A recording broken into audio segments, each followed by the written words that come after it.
ನಮ್ಮ ಕುಟುಂಬದ ಸದಸ್ಯರೆಲ್ಲ ಸೇರಿ ನಮ್ಮ ತಾಯಿಯ 1ನೇ ತಿಂಗಳ ಒಂದು ಕಾರ್ಯಕ್ರಮ ಏನಿತ್ತು, ಆ ಹಿನ್ನೆಲೆಯಲ್ಲಿ ಕುಟುಂಬದ ಎಲ್ಲ ಸದಸ್ಯರು ಬಂದಿದ್ದಾರೆ.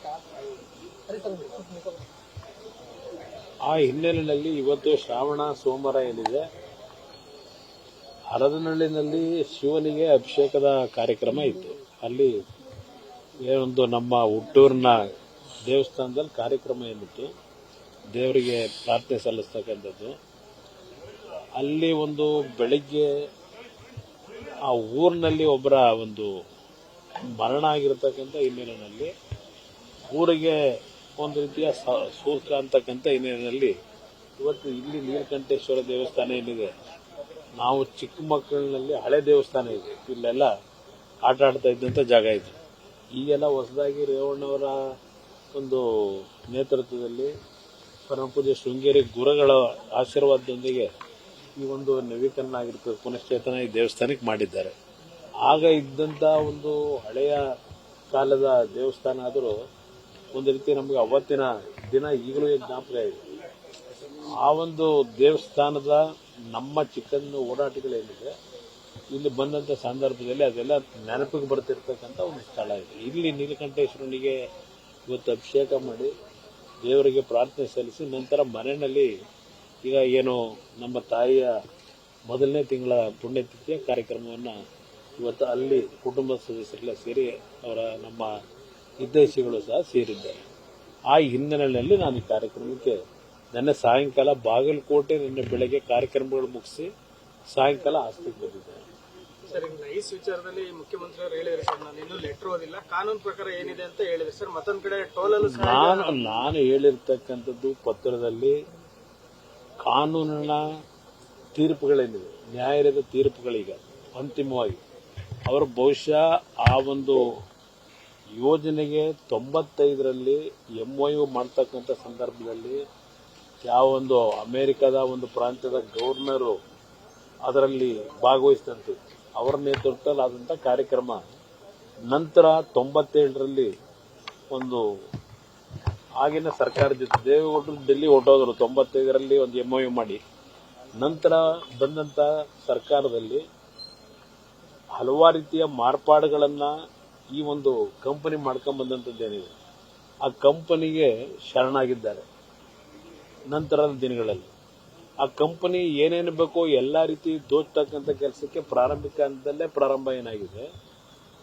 ನಂತರ ಬಹುಶಃ ಒಂದು ಇತಿಹಾಸದಲ್ಲಿ, ದೇಶದ ಇತಿಹಾಸದಲ್ಲೇ ಈ ಒಂದು BMICಯ ರಸ್ತೆ ಏನಿದೆ, ಈ ರಸ್ತೆಗೆ ಸಂಬಂಧಪಟ್ಟ ಹಾಗೆ ಹಲವಾರು ಸಂದರ್ಭಗಳಲ್ಲಿ ಸರ್ಕಾರವನ್ನು ದಾರಿ ತಪ್ಪಿಸಿ, ಸರ್ಕಾರದಲ್ಲಿದ್ದಂಥ ಪ್ರಮುಖ ವ್ಯಕ್ತಿಗಳಿರ್ಬೋದು, ಅದರ ಜೊತೆಯಲ್ಲಿ ಅಧಿಕಾರಿಗಳನ್ನು ಸಹ ಏನು ಎಲ್ಲ ರೀತಿ ದಾರಿ ತಪ್ಪಿಸ್ತಕ್ಕಂಥದ್ದಕ್ಕೆ ದುರ್ಬಳಕೆ ಮಾಡ್ಕೊಂಡು ಕೆಲವು ವ್ಯಕ್ತಿಗಳನ್ನು, ನಾನು ಎಲ್ಲರೂ ಅಂತ ಹೇಳೋದಿಲ್ಲ, ಕೆಲವು ವ್ಯಕ್ತಿಗಳನ್ನು ಆ ಸಂದರ್ಭದಲ್ಲಿ ದುರ್ಬಳಕೆ ಮಾಡಿಕೊಂಡು ಕೋರ್ಟ್ಗಳಲ್ಲಿ ತಪ್ಪು ಮಾಹಿತಿಗಳನ್ನು, ದಾಖಲೆಗಳನ್ನು ಕೊಡ್ತಕ್ಕಂಥವ್ರ ಮುಖಾಂತರ ನೂರಾರು ಕೇಸ್ಗಳಲ್ಲಿ ಅವರು ಪರವಾದಂಥ ತೀರ್ಪುಗಳನ್ನು ಪಡ್ಕೊಂಡಿದ್ದಾರೆ. ಆದರೆ ಆ ವ್ಯಕ್ತಿ ನಡ್ಕೊಂಡ್ ಬಂದಿರತಕ್ಕಂಥದ್ದೇನೆ ಬಹುಶಃ ದೇಶದ ಇತಿಹಾಸದಲ್ಲಿ ಇಷ್ಟೊಂದು ಆ ಒಂದು ಪ್ರಾಜೆಕ್ಟ್ನ ವಿಷಯದಲ್ಲಿ ಕೋರ್ಟ್ ಕಚೇರಿಗಳ ಹತ್ತಿರತಕ್ಕಂಥದ್ದು ದೇಶದ ಇತಿಹಾಸದಲ್ಲೇ ಎಲ್ಲೂ ಆಗಿಲ್ಲ. ಅಂತಿಮವಾಗಿ ಆ ವ್ಯಕ್ತಿ 30 ವರ್ಷಗಳನ್ನು ಏನು ಸಂಪೂರ್ಣಗೊಳಿಸಿದ್ದಾರೆ ಕಂಪನಿ, ಆ ವ್ಯಕ್ತಿ ಯಾರಿದ್ದಾರೆ ಅದಿರಲಿ, ಆ ಕಂಪನಿ ಆ ಒಂದು ರಸ್ತೆಯ ಕೆಲಸವನ್ನು ಸಂಪೂರ್ಣಗೊಳಿಸುತ್ತೆ. 111 ಕಿಲೋಮೀಟರ್ ರಸ್ತೆಗೆ ಒಂದು ಕಾಮಗಾರಿ ಏನಾಗಬೇಕಾಗಿತ್ತು, ಇವತ್ತಿನವರೆಗೂ ಬೆಂಗಳೂರು ಸುತ್ತಮುತ್ತ ಕಾರ್ಯಕ್ರಮವನ್ನ, ಯೋಜನೆಯನ್ನ ತರ್ತಕ್ಕಂಥದ್ದಕ್ಕೆ ಆಸಕ್ತಿ ಹೊಂದಿದ್ದು ಆ ರಸ್ತೆ ಕೆಲಸಕ್ಕಲ್ಲ, ಅಲ್ಲಿರ್ತಕ್ಕಂಥ ಬೆಲೆ ಬಾಳ್ತಕ್ಕಂಥ ಭೂಮಿಯನ್ನ ಲಪಟಾಯಿಸ್ತಕ್ಕಂಥದ್ದಕ್ಕೆ ಯಾರ್ಯಾರು ಸೇರಿದ್ದಾರೆ. ಈಗ ನನಗೆ ಒಂದು ಮಾಹಿತಿ ಇದೆ, ಆ ಒಂದು ಯೋಜನೆಯನ್ನ ಆ ಕಂಪನಿಯಿಂದ ಯಾರು ಈಗ ಅದನ್ನ ಟೇಕ್ ಓವರ್ ಮಾಡ್ಲಿಕ್ಕೆ ಹೊರಟಿದ್ದಾರೆ, ಮುಖ್ಯಮಂತ್ರಿಗೆ ಕೇಳ್ತೀನಿ, ಯಾರ ಪಾಲಿದೆ, ಯಾರು ಅದನ್ನ ಈಗ ಟೇಕ್ ಓವರ್ ಮಾಡ್ಲಿಕ್ಕೆ ಹೊರಟಿದ್ದೀರಿ, ಮುಖ್ಯಮಂತ್ರಿಗಳು ಹೇಳಬೇಕು. ಇವೆಲ್ಲ ಮಾಧ್ಯಮಗಳ ಮುಂದೆ ವೇದಿಕೆ ಮೇಲೆ ಭಾಷಣ ಮಾಡೋದು ಬೇರೆ, ಹುಟ್ಟು ಗುಣ ಇದೆಯಲ್ಲ ಈ ಮುಖ್ಯಮಂತ್ರಿ ಬಂದಿರತಕ್ಕಂಥ ಗುಣ. ಯಾಕೆಂದ್ರೆ ಪಾಪ ಹೇಳಿದ್ದಾರೆ ಮೊನ್ನೆ, ಅವರೇನೋ ಈಗ ಮುಂದಿನ ತಲೆಮಾರುಗಳು ಇವತ್ತು ಖರ್ಚು ಮಾಡಿದ್ರು ಹಣ ಕರಗದೇ ಇರತಕ್ಕಂಥ ಆಸ್ತಿ ಮಾಡಿದ್ದೇನೆ ಅಂತ ಹೇಳಿದ್ದಾರೆ. ಪಾಪ ಮಾಡಿದ್ದಾರೆ, ಸಂತೋಷ. ಆದರೆ ಈಗಲೂ ಸಹ ಆ ಅಧಿಕಾರ ದುರುಪಯೋಗ ಪಡಿಸ್ಕೊಂಡು ವೇದಿಕೆ ಮೇಲೆ ನಾನು ಹರಿಶ್ಚಂದ್ರನಾಗ್ತೀನಿ, ಸತ್ಯ ಹೇಳ್ತೀನಿ, ನಾನಿನ್ನ ಬಹಳ ಪಾರದರ್ಶಕವಾಗಿ ಪ್ರಾಮಾಣಿಕವಾಗಿ ಇವತ್ತು ಈ ರಾಜ್ಯ ಆಳ್ತೀನಿ ಅಂತಕ್ಕಂಥದ್ದೇನು ಹೇಳ್ತಾರಲ್ಲ, ಅದು ಹುಟ್ಟು ಗುಣ ಹೋಗೋದಿಲ್ಲ. ನನಗೆ ಇರತಕ್ಕಂಥ ಒಂದು ಮಾಹಿತಿ, ಯಾರು ಇದನ್ನ ಟೇಕ್ ಓವರ್ ಮಾಡಕ್ಕೆ ಹೋಗಿದ್ದಾರೆ, ಏಕೆಂದ್ರೆ ಬಹಳ ದೇವ್ರ ಭಕ್ತರಲ್ವೇ ಇವರು. ನಾನು ಈ ದೇವಸ್ಥಾನದ ಸನ್ನಿಧಾನದಲ್ಲಿ ನಿಂತ್ಕೊಂಡೇ ಹೇಳ್ತಾ ಇದ್ದೇನೆ, ಇದರಲ್ಲಿ ಆ ಕಂಪನಿ ಮಾಲೀಕನಿಂದ ಯಾರು ಟೇಕ್ ಓವರ್ ಮಾಡ್ಲಿಕ್ಕೆ ಹೊರಟಿದ್ದಾರೆ ಅಂತಕ್ಕಂದ್ರೆ ಎಚ್ಚರಿಕೆ.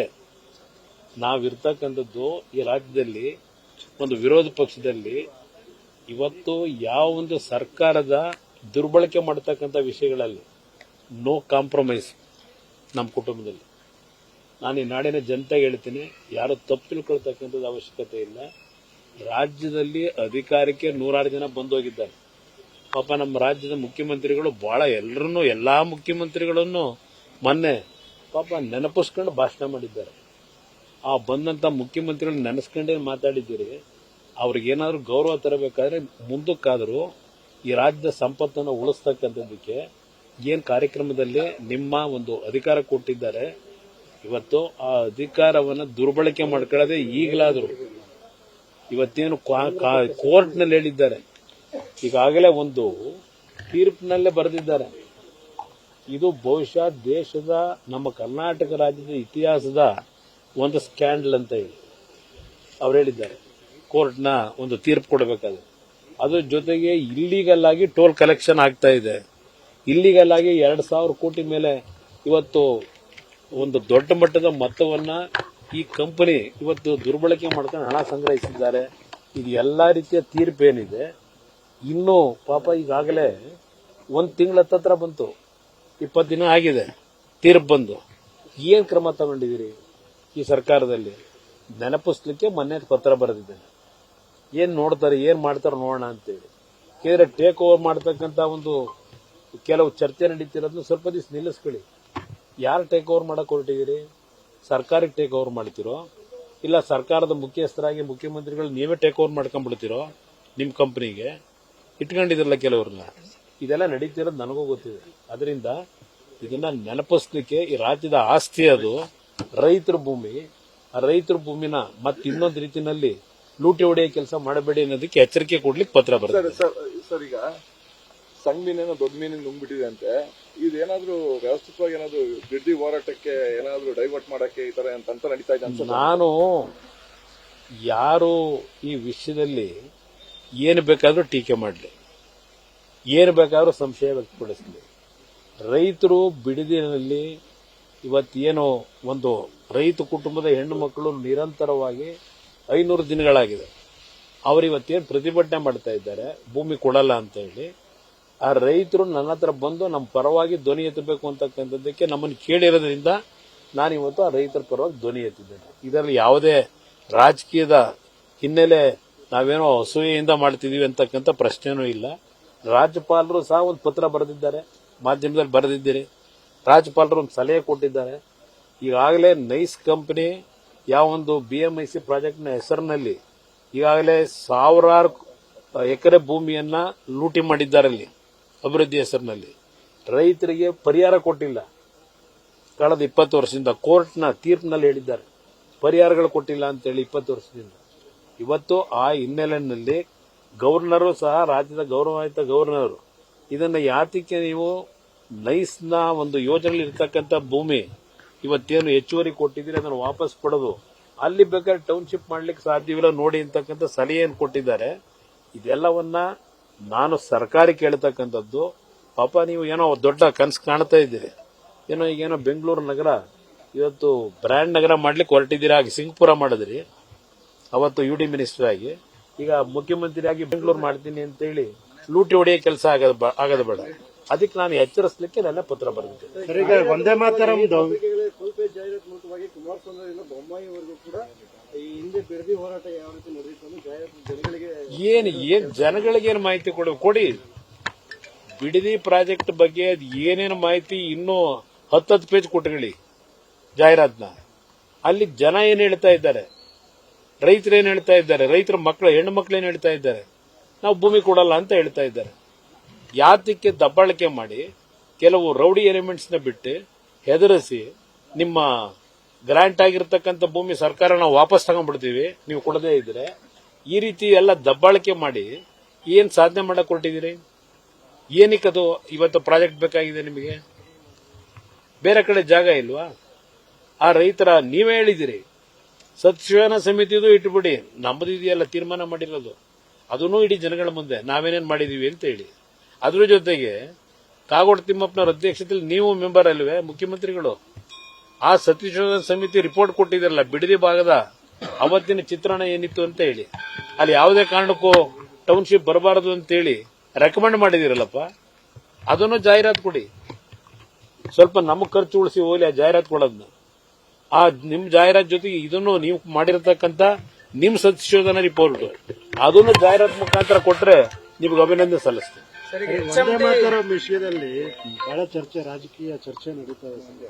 ಸೋನಿಯಾ ಗಾಂಧಿ ಅವರು ಒಂದೇ ಮಾತರಮ್ಮನ್ನ ಇವತ್ತು ಪ್ರತಿಯೊಂದು ಸರ್ಕಾರಿ ಕಾರ್ಯಕ್ರಮದಲ್ಲಿ ಇವತ್ತು ಅದನ್ನ ನಾವು ಗೌರವಿಸಬೇಕು ಅಂತಕ್ಕಂಥದ್ದೇನಿದೆ. ಅದಕ್ಕೆ ಈಗಾಗಲೇ ಪಾರ್ಲಿಮೆಂಟ್ನಲ್ಲೂ ಒಂದು ಇದನ್ನ ಬಿಲ್ಲನ್ನು ಪಾಸ್ ಮಾಡಿದ್ದಾರೆ, ಒಂದೇ ಮಾತರಂನ ರಾಷ್ಟ್ರಗೀತೆಯಾಗಿ ಗೌರವ ಸಲ್ಲಿಸಬೇಕು ಅಂತ ಹೇಳಿ. ಆದರೆ ಎಲ್ಲರೂ ಗೌರವಿಸಬೇಕು ಅಂತಕ್ಕಂಥದ್ದು ಬಹುತೇಕರ ಆ ಒಂದು ಭಾವನೆ ಏನಿದೆ, ಅದನ್ನು ಗೌರವಿಸಬೇಕಾದಂಥದ್ದು ಎಲ್ಲಾ ಪಕ್ಷಗಳ ಕರ್ತವ್ಯ. ಅದರಿಂದ ಕಾಂಗ್ರೆಸ್ ನಾಯಕರುಗಳು ಇದರಲ್ಲಿ ಸಣ್ಣತನ ತೋರಿಸೋ ಅವಶ್ಯಕತೆ ಇಲ್ಲ. ಯಾಕೆಂದ್ರೆ ಮಹಾತ್ಮ ಗಾಂಧಿ ಅವರ ಅವರು ಭಾಗವಹಿಸಿದಂತ ಕಾರ್ಯಕ್ರಮದಲ್ಲೇ ಮೊದಲನೇ ಬಾರಿಗೆ ಸಾರ್ವಜನಿಕವಾಗಿ ಒಂದೇ ಮಾತರಂನ ಕಾಂಗ್ರೆಸ್ ಪಕ್ಷದ ಸಭೆನಲ್ಲೇ ಅಳವಡಿಸ್ಕೊಳ್ತಕ್ಕಂಥದ್ದು ಏನಾಗಿದೆ. ಇವತ್ತು ಕಾಂಗ್ರೆಸ್ನ ನಾಯಕರುಗಳಿಗೆ ಹೇಳ್ತಕ್ಕಂಥದ್ದು, ಇದನ್ನ ನೀವು ಸಣ್ಣತನದಲ್ಲಿ ಹೋಗಿ ನಿಮಗೆ ಏನು ಈ ದೇಶದಲ್ಲಿ ಒಂದು ರೀತಿಯಲ್ಲಿ ನಿಮ್ಮಗಳ ಬಗ್ಗೆ ಒಂದು ಜನಗಳ ಅಭಿಪ್ರಾಯಗಳು ಮೂಡ್ತಾ ಇದೆ, ಅದನ್ನ ಇನ್ನೂ ದೊಡ್ಡ ಮಟ್ಟದಲ್ಲಿ ಮುಂದಿನ ನಿಮ್ಮ ಒಂದು ಭವಿಷ್ಯ ಹಾಳು ಮಾಡ್ಕೊಳ್ತಕ್ಕಂಥದ್ದು ಯಾಕೆ ಹೋಗ್ತೀರಿ? ಅವಶ್ಯಕತೆ ಏನಿದೆ? ಈಗ ಸೋನಿಯಾ ಗಾಂಧಿಯಿಂದ ನೀವೇನು ಬಯಸಕ್ ಸಾಧ್ಯ? ಸೋನಿಯಾ ಗಾಂಧಿ ಅವರೇನು ನಮ್ಮ ರಾಷ್ಟ್ರದವರ?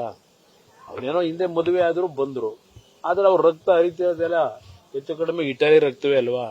ಅದರಿಂದ ಒಂದೇ ಮಾತರಂ ಬಗ್ಗೆ ಅಲ್ಲಿ ಮೊನ್ನೆ ನಡೆದಂತ ಕಾಂಗ್ರೆಸ್ನ ಒಂದು ಸ್ವಾತಂತ್ರ್ಯ ದಿನಾಚರಣೆ ಕಾರ್ಯಕ್ರಮದಲ್ಲಿ ಆ ಸನ್ನೆ ಪನ್ನೆಗಳು ಏನೇನು ನಡೆದವೆ, ಅದಕ್ಕೇನೋ ಕುರ್ಚಿ ಹಾಕ್ಲಿಕ್ಕೆ ನಾವು ಸನ್ನೆ ಮಾಡಿದ್ದು ಅಂತಕ್ಕಂಥ ಕಾರಣಗಳು ಕೊಡ್ತಾ ಇದ್ದಾರೆ.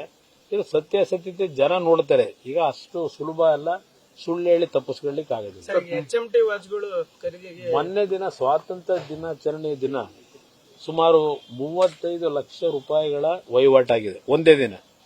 ಒಂದೇ ದಿನ HMTಯ ಕಾರ್ಖಾನೆಯ ತಯಾರಾಗಿರ್ತಕ್ಕಂಥ ನಮ್ಮ ಹಳೆಯ ಕಾರ್ಖಾನೆ ಏನಿದೆ, ದೇಶದಲ್ಲಿ ಹೆಸರುವಾಸಿಯಾದಂಥ ಒಂದು ವಾಚ್ಗಳ ಬಗ್ಗೆ ಜನಗಳಲ್ಲಿ HMTಯ ಬಗ್ಗೆ ಇವತ್ತು ಗೌರವ ಏನಿದೆ.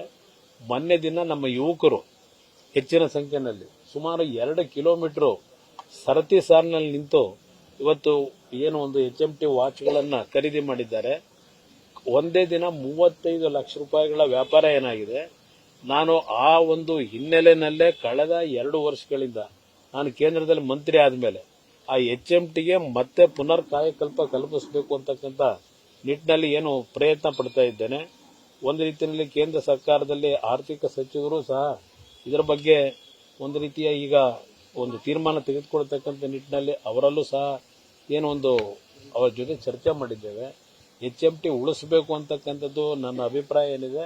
ನಾಡಿನ ಜನತೆಗೆ ಮೊನ್ನೆ ಏನು ಯುವಕರುಗಳು ಸ್ವಾತಂತ್ರ್ಯ ದಿನಾಚರಣೆ ಅಂಗವಾಗಿ ಆ 2 ಕಿಲೋಮೀಟರ್ ನಿಂತು ನೀವು ಖರೀದಿ ಮಾಡಿದ್ದೀರಿ HMTಯ ವಾಚ್ಗಳನ್ನು, ನಿಮಗೆ ನಾನು ನಮ್ಮ ನಾಡಿನ ಒಂದು ಪ್ರಖ್ಯಾತ ಕಂಪನಿಯ ಬಗ್ಗೆ ನೀವು ಇಟ್ಟಿರ್ತಕ್ಕಂಥ ಗೌರವಕ್ಕೆ ಎಲ್ರಿಗೂ ಆಭಾರಿಯಾಗಿದ್ದೇನೆ. ಯುವಕರಿಗೆ ಇನ್ನು ಹೆಚ್ಚಿನ ರೀತಿಯಲ್ಲಿ ನಿಮ್ಮ ಒಂದು ಸಹಕಾರ, ಆ ಒಂದು ಕಾರ್ಖಾನೆ ಪುನಶ್ಚೇತನಗೊಳಿಸಲಿಕ್ಕೆ ನಾಡಿನ ಜನತೆಯ ಸಹಕಾರವನ್ನು ಬಯಸ್ತೇನೆ. ಆಧಾರ್ ಪ್ರಕರಣದಲ್ಲಿ ತಮಿಳುನಾಡು ಸಿಎಂ ಕೂಡ ಈಗ ಖಂಡನ ವ್ಯಕ್ತಪಡಿಸಿದ್ರು. ಏನಾಗಿದೆ ಈಗ ಸರ್ಕಾರದಿಂದ ಒಂದು ರೀತಿಯಲ್ಲಿ ಬುಲೆಟಿನ್ ಬಿಟ್ಟಿದ್ದಾರೆ, ಒಂದು ಮಾಹಿತಿ ಕೊಟ್ಟಿದ್ದಾರೆ. ಅಲ್ಲಿಯ ರೈತರುಗಳು ಅಲ್ಲಿ ಬದುಕ್ತಾ ಇರತಕ್ಕಂಥ ಆ ಭಾಗದ ಆ ಗ್ರಾಮಗಳಲ್ಲಿ ಬದುಕ್ತಾ ಇರತಕ್ಕಂಥ ಆ ಕುಟುಂಬಗಳು ಸಹ ಅವರೊಂದು ರೀತಿಯಲ್ಲಿ ಅವರ ನೋವನ್ನು ವ್ಯಕ್ತಪಡಿಸ್ತಾ ಇದ್ದಾರೆ. ಇವತ್ತು ಆ ಕುಟುಂಬದಲ್ಲಿ 3 ಜನರ ಒಂದು ಗುಂಡೇಟಿನಿಂದ ಸಾವೇನಾಗಿದೆ, ಅವರಲ್ಲೂ ಆಕ್ರೋಶ ಇರತಕ್ಕಂಥದ್ದೇನಿದೆ ಅದು ಸಹಜ. ಇವತ್ತು ಸರ್ಕಾರ ಅವರಗಳ ಬದುಕಿಗೆ ಆ ಒಂದು ಕಾಡು ಪ್ರದೇಶದಲ್ಲಿ ಬದುಕ್ತಕ್ಕಂಥವರಿಗೆ ಒಂದು ಉತ್ತಮವಾದ ಬದುಕಿಗೆ ದಾರಿ ಮಾಡಿಕೊಟ್ಟಾಗ ಇಂಥ ಘಟನೆಗಳಾಗೋದಿಲ್ಲ. ಇದನ್ನು ಸರ್ಕಾರವೂ ಅರ್ಥ ಮಾಡ್ಕೋಬೇಕು. ಮೊನ್ನೆ ದಿನ ಯಾವೊಂದು ಅವರು ಜಿಂಕೆ ಬೇಟೆ ಮಾಡ್ಲಿಕ್ಕೆ ಹೋದಂಥವ್ರು ಅಂತಕ್ಕಂಥದ್ದನ್ನ ಮಾಹಿತಿ ಇಡ್ತಾ ಇದ್ದಾರೆ ಸರ್ಕಾರದ ವತಿಯಿಂದ. ತನಿಖೆ ಮಾಡಿಸ್ತೀವಿ ಅಂತ ಮುಖ್ಯಮಂತ್ರಿಗಳು ಹೇಳಿದ್ದಾರೆ. ಇಲ್ಲಿ ಪ್ರಶ್ನೆ ನಮ್ಮ ಅಧಿಕಾರಿಗಳು ಯಾರು ಅಲ್ಲಿ ಕಾಡನ್ನ ರಕ್ಷಣೆ ಮಾಡತಕ್ಕಂಥವರಿದ್ದಾರೆ, ಅರಣ್ಯ ಇಲಾಖೆ ಅಧಿಕಾರಿಗಳು, ಅವ್ರ ಮೇಲೆ ಗುಂಡು ಹಾರಿಸಿದ್ರು ಅವ್ರನ್ನ ಸಾಯಿಸ್ತಕ್ಕಂಥ ರೀತಿಯಲ್ಲಿ ಅವ್ರ ದೇಹದ ಮೇಲೆ ಪ್ರಹಾರ ಮಾಡಿರ್ತಕ್ಕಂಥ ತಪ್ಪು. ಅಲ್ಲಿರ್ತಕ್ಕಂಥದ್ದು ಪ್ರಮುಖವಾಗಿ ಇಲ್ಲ ಕಾಲಿಗೋ ಇಲ್ಲ ಯಾವುದೇ ರೀತಿಯ ಜೀವಿಕ ಅಪಾಯ ಆಗದೇ ಇರತಕ್ಕಂಥ ರೀತಿಯಲ್ಲಿ ಗುಂಡಾರಿಸಿದ್ರೆ ಆಗ ನಾವು ಒಪ್ತಾ ಇದ್ವು, ಎಲ್ಲರೂ ಒಪ್ತಾ ಇದ್ರು. ಇಲ್ಲಿ ಅವರು ಸ್ಪಾಟಲ್ಲೇ ಸಾಯ್ತಕ್ಕಂಥ ರೀತಿಯಲ್ಲಿ ಅವರಿಗೆ ತಲೆಗೋ ಎದೆಗೋ ಗುಂಡಾರಿಸಿ ಸಾಯಿಸಿರ್ತಕ್ಕಂಥದ್ದು ಏನಿದೆ ತಪ್ಪಿದೆ. Thank you sir. News first ನಿರ್ಭೀತಿಯಿಂದ ನಿಮ್ಮ ಪರವಾಗಿ.